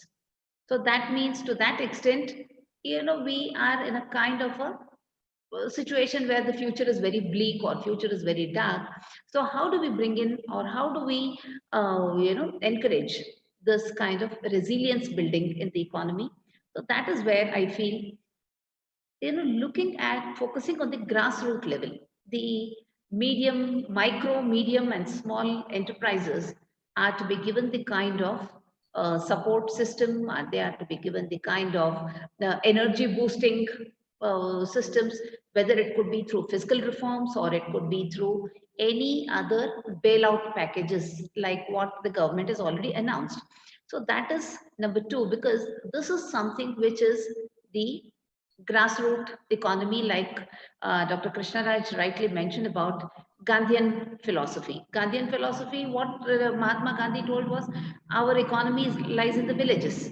So now, when you're talking about these micro, small, and medium enterprises, this is where the kind of energy or the kind of resilience building has to happen at that. So that is point number two I wanted to speak about. And point number here in this, we also have the new trend of gig workers now. So this is the most vulnerable sector or the vulnerable segment in the economy. So how do we go about in helping them live with this and survive in this kind of a crisis situation is what has to be the second approach. And the third most important approach is when you're talking about encouraging long-term behavioral change. So this is something which we have spoken enough about. Sir has already mentioned of how to hold on to this behavioral change, because in our own life, see, a few months back, literally, education sector had never even imagined that we could teach remotely and we could go on with the daily activities in this manner on a virtual platform. So this is a complete behavioral change that has been brought in, number one. Number two, in terms of consumers buying behavior also. So there, this is the right time when we are able to consolidate, when we are able to rationalize the kind of behaviors which will stop harming the environment. So there, of course, it could be, earlier we never used to think twice if you have to purchase something. But now we are forced to think, give it a second thought, whether it is really essential, whether it is really necessary, and then we purchase. So now this is the kind of behavior which has to be really given an emphasis on. And this is the right time where we can rationalize the kind of, the products, the luxury products, which are harmful to the environment. So that is point number three. So now this is something what I wanted to focus on when we were talking about what are the revival strategies, because my point was just how to look at revival. See, sir has given a complete, very elaborate picture of how this COVID-19, you have also mentioned about the scientific sources and the scientific implications, all these things. But my small thought on this, as a concluding this one for the session, was to see how we can bounce back, how we can revive in the economy. And here, sir, I would definitely want to mention that we are known for our resilience. Indians are known for our resilience, definitely because of our ancient wisdom, because of our ancient scriptures. So that is what, whether it is the Viduraniti, or whether it is the Bhagavad Gita, or whether it is Chanakya's Arthashastra, everywhere, we have a very strong foundation, a very strong backing of this ancient wisdom, which will help us to sail through this kind of a crisis situation. So here we need to focus, or we need to pay attention to two different things, that is intensifying and redoubling our efforts on Make in India initiative. So this Make in India has been there, but now we can reinforce, we can reinvigorate our efforts on this Make in India, then re-evaluate special economic zone policies to boost competitiveness and stimulate growth in the manufacturing sector. So how exactly we are able to re-evaluate the special economic zones, how we are able to encourage them, and how we are able to become more competitive. So that is where this approach helps. So first thing is, we have a strong need to strengthen our global acceptability. So once we are, in a situation where we are accepted in the global scenario, how do we do it? That is short way is by investing in socio-cultural cohesion. So the socio-cultural aspect or the efforts must focus on reassuring the world of an India that is resilient and capable of forging mutually beneficial partnerships. So this is where we are able to consolidate our position by way of coming together, by way of mergers or acquisitions, by way of consolidating our positions. So that is something which will really make us resilient. So these were some few concluding thoughts which I thought would, kind of add on to what Professor Krishnaraj was telling. Sir, this is a very humble attempt from my side to come Yeah, out excellent. with. Excellent, excellent. I don't know whether I am allowed to talk after concluding remarks. There are No, no. questions, and you also raised very, very pertinent questions. Actually, that would take me to another session. Actually, I had given lectures on Atmanirbhar Bharat scheme. Yes, yes. So how it effectively bring back the economy on the track. So Yes, sir. that is a separate, yeah, I agree, because I have used the term called survival and revival. So in the revival part, I should have mentioned some of the ways in which the economy can be resilient and come back on the track. The one instance I took is that the revival from the rural side. That was Yes. the MSME just now you have mentioned. Yeah. And I have also mentioned the philosophy of Gandhi. So Yes. majority of the people, nearly 60% of the people, they eke out their livelihood from rural areas. So our focus is mainly on urban areas and capitalism. So somewhere, even though we talk about Indian philosophy, Chanakya and Bhagavad Gita and other philosophy, but the philosophy is in our mind, not in applicability. So we say many things. So say, for example, we should live together. But that live togetherness is not there. It is missing in the societal behavior. So we need to bring a overall behavioral changes in our economy to achieve that target. So we have good talents, but we are unable to retain them in India. We have good talents in rural areas. We are unable to support them. We are unable to bring them into the light. So the society somewhere, it is not working in cohesion, as you rightly mentioned. Yes, yes. So that will develop resilience. So otherwise, resilience is a phrase we can use it just for namesake. or it is a buzzword. So in this way, we need to bring a structural change. The structural change which is required is that the economic approach, the social approach, the environmental approach, and political approach. Say, for example, the political system in which we are living today. So it is highly corrupt and corrupt system. For example, electoral system. The capitalists, they control the government. They fund the electoral system. So we need to de-link them with the political system. The politicians, they take the money from capitalists, they help them. Anil Ambani, for example. So likewise, so the whole system need to be restructured based on the either values of ancestral Indian values or the values which are acceptable to all of us based on our constitution. So in this way, we can bring back the economy. Say, for example, 20 lakh crores Atmanirbhar fund has been announced.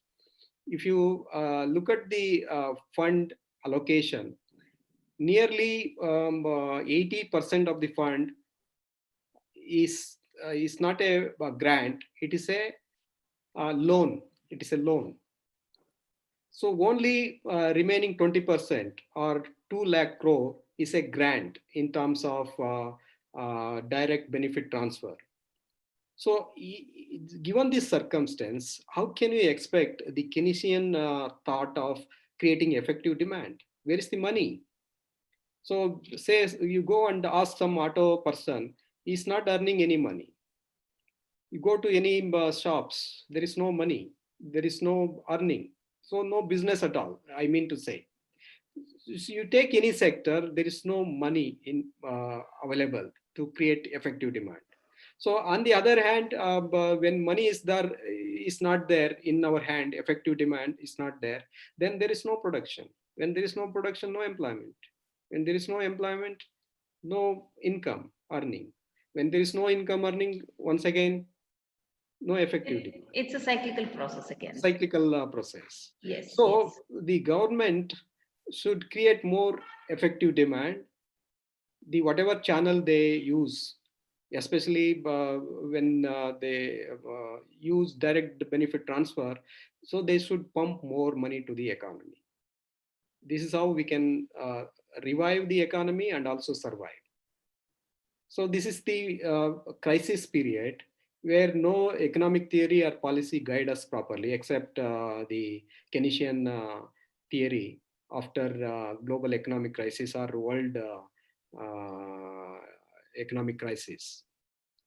So where you know that we need to create effective demand. How we can create effective demand? Dig the hole, fill the hole. You ask some people to dig the hole, ask some people to fill the same hole. So there will be employment generation. So this government should give more priority to generation of employment. So that is the base of any economy. So one, if they are not creating employment opportunity, at least transfer the money for weaker sections of the people. Say, for example, unorganized sections.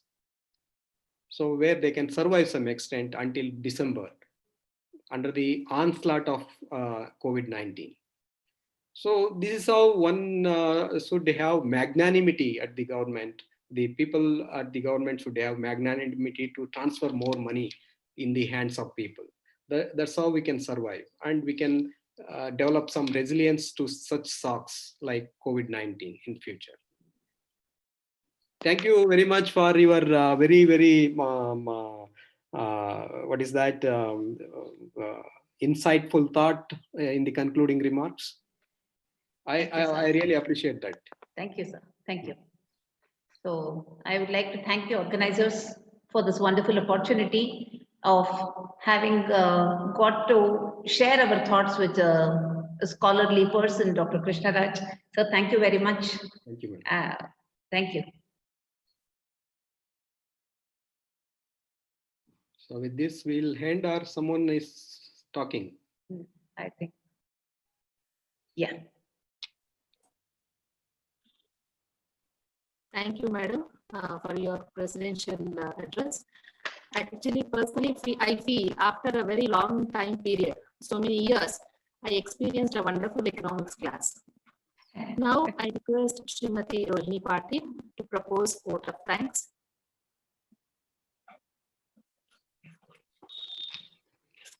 Good afternoon, everyone. I think it's a great pleasure and honor to propose a vote of thanks on this occasion. First and foremost, I would like to thank our distinguished resource person, Dr. Krishna Raj, Professor, Institute of Social and Economic Change, Bangalore, for not only sparing his valuable time for us and to raise this occasion, but also for enlightening us with his commendable talk on the subject.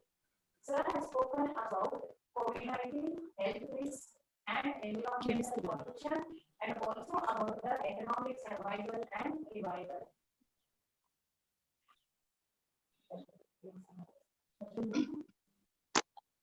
Good afternoon to everyone. Yes. I deem it a great honor and privilege to propose the vote of thanks on this occasion.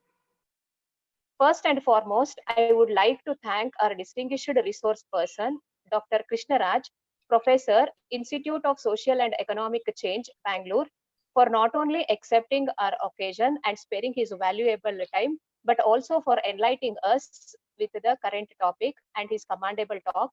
Sir, COVID-19, health risk, environmental pollution, and economic sustainability and revival. I thank you for accepting our invitation to be the speaker and sharing your valuable thoughts, sir. Thank you very much. Thank you, ma'am. I wish to express my deep gratitude to Dr. K. Anupama Malgi, Professor and IQAC Coordinator, RVIM, and a member of IQAC, MES Institute of Management, for accepting our invitation to preside over today's program. On behalf of all those who are present, my heartful thanks to you, madam. Thank you. Thank you. I would also like to thank our beloved principal, Dr. Sharada S., for providing encouragement and valuable guidance. I take this opportunity to extend my sincere thanks to Srimati Harini MS, Vice Principal and IQAC Coordinator, for initiating this program. I also take this opportunity to thank Professor Siddhananda, Retired Associate Professor, SJRC College, Bangalore, for being instrumental in organizing this 2 days webinar. Thank you very much, sir. Special thanks to Mr. Vamshi Krishna, our proud alumni, for technical support in conducting the today's program. I wish to express my deep gratitude to all my dear colleagues, teaching and non-teaching, for their contribution to organize this function. And finally, I would also like to thank all the participators from various institutions for your presence and gracing this occasion. Thank you one and all. Have a great day. Thank you, Rohini. Now I request all of you to rise for the national anthem.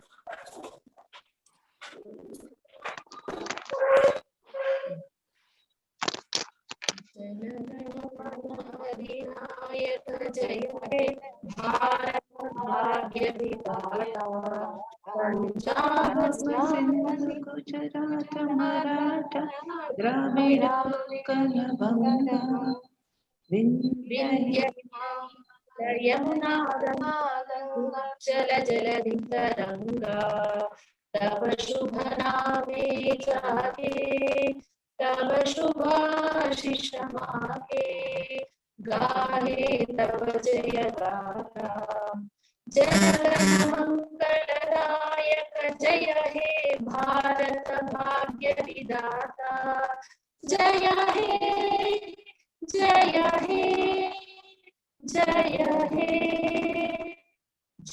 जय जय जय जय हे.